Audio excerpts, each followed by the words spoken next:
He was a folk singer who hated protest songs, a rock star who betrayed his fans, a recluse who won the Nobel Prize for Literature. His voice was described as a catarrhal death rattle, yet he became the most influential songwriter of the 20th century. Who is the real Bob Dylan? And why, decades later, are we still desperately trying to decode his lyrics? This is the story of the man who became a symbol and the mystery that surrounds him. The year is 1965. The place, the Newport Folk Festival. The scene is set. A young Bob Dylan has just taken to the stage. The crowd is electric with anticipation. Suddenly, the electric guitar riff from Maggie's Farm blasts through the speakers. The audience is stunned. The folk purists are outraged. This is supposed to be a folk festival, not some rock concert. Dylan is booed. Some walk away in disgust. Others angrily stomp their feet. But amidst the cacophony, there's a young woman. She's transfixed by the raw energy on stage. In that moment, something clicks. This raw talent, this unapologetic display of individuality, it resonates with her deeply. Little does she know, her life is about to change. This is Joan Baez, and she's about to become Dylan's muse, lover, and collaborator. Their relationship is intense, passionate, and intensely complicated. Joan is a folk singer herself, known for her beautiful voice and politically charged songs like "We Shall Not Be Moved." She's attracted to Dylan's raw talent and his willingness to push boundaries. They collaborate on songs, tour together, and share a deep connection. But their relationship is a turbulent one. Dylan can be possessive and jealous, and Joan finds herself constantly fighting for his attention. Nevertheless, they make beautiful music together, and their love story becomes a thing of legend in the folk music world. Meanwhile, the folk world is reeling from Dylan's Newport Judas moment. His decision to go electric is seen as a betrayal by many, a rejection of the very core of folk music. But Dylan doesn't care. He feels stifled by the expectations of the folk world, and he's eager to explore new sounds and ideas. With the release of his album Bringing It All Back Home, Dylan officially splits with folk, embracing rock and roll with open arms. The album is a huge success, and Dylan becomes a superstar. As their relationship deepens, Joan begins to feel the pressure of Dylan's fame. She's used to a more low-key existence, and she struggles with the sudden intensity of the spotlight. In a heartbreaking turn of events, Dylan ends their relationship and marries Sarah Lowndes, a backup singer in his band. Devastated but resolute, Joan returns to her solo career, and Dylan embarks on a new phase of his life with his wife and 2 children. Despite the heartache, Joan cherishes the time she spent with Dylan, the music they made, and the profound impact he had on her life. Their love story may have ended, but the echoes of their passion and collaboration continue to resonate in the music world. Now, let's fast forward to 1969. Dylan is a changed man. After a near-deadly motorcycle accident, he retreats from the public eye, seeking solace in a quiet life away from the music industry. For a while, it seems as though his music career is over. But in the secluded haven of his adopted hometown, Woodstock, New York, Dylan finds inspiration in the ordinary. He begins writing songs about everyday people and their stories, drawing upon the rich tapestry of life around him. Enter the enigmatic Mavis Staples, a soul singer with a powerful voice and a deep connection to the civil rights movement. Staples, who hails from Chicago, is renowned for her socially conscious lyrics and stirring performances with her family group, the Staples Singers. When Dylan's manager, Albert Grossman, suggests that Dylan collaborate with Mavis, he's hoping that her soulful voice will complement Dylan's poetic lyrics.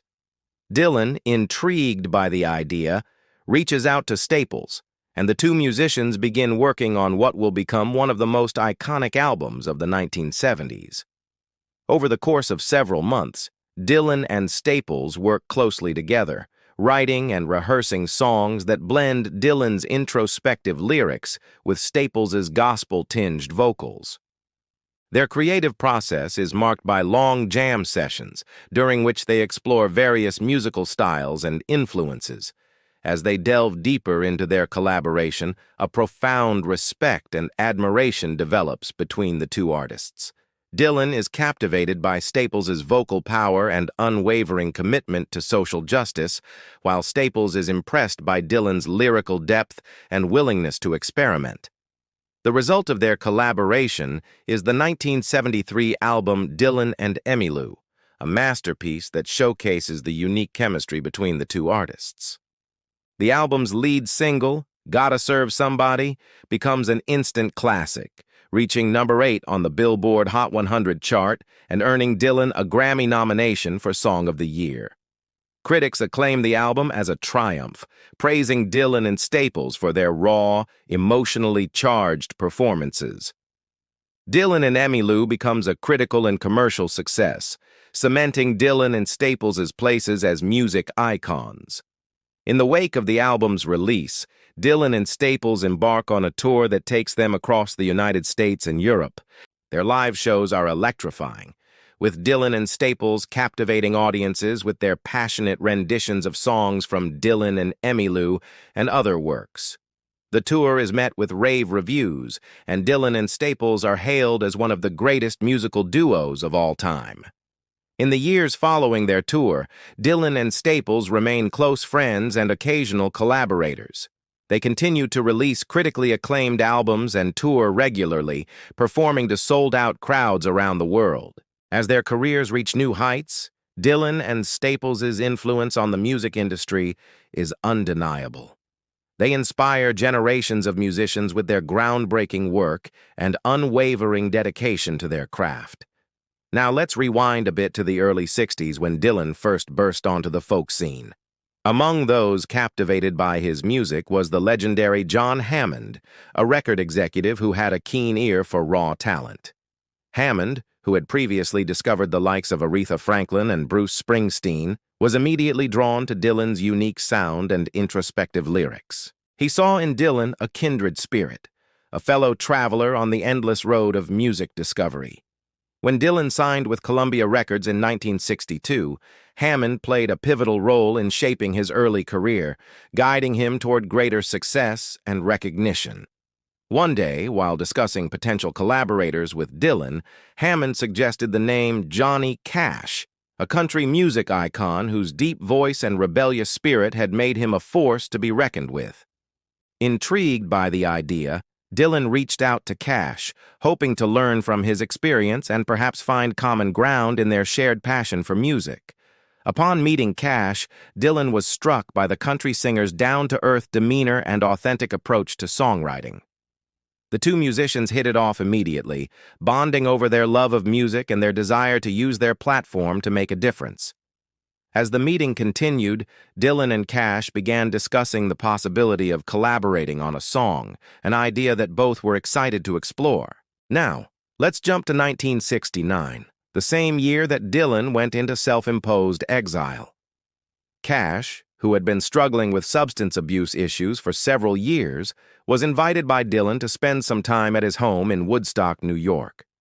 During their time together, the two singers wrote one of the most haunting and thought-provoking songs of the era, Girl from the North Country. The song, with its evocative lyrics and melancholic melody, became one of Cash's signature tunes, showcasing the depth of his talent and the universality of his appeal. Dylan and Cash's paths would cross again throughout their illustrious careers, leaving behind a legacy of unforgettable collaborations and a testament to the enduring power of music.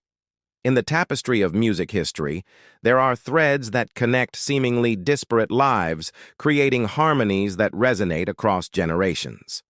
Such is the case with Bob Dylan, the enigmatic singer-songwriter whose lyrics have captivated and perplexed listeners for decades. Amongst those entranced by Dylan's work was none other than the literary giant, Pablo Neruda, the Chilean poet who won the Nobel Prize in Literature in 1971.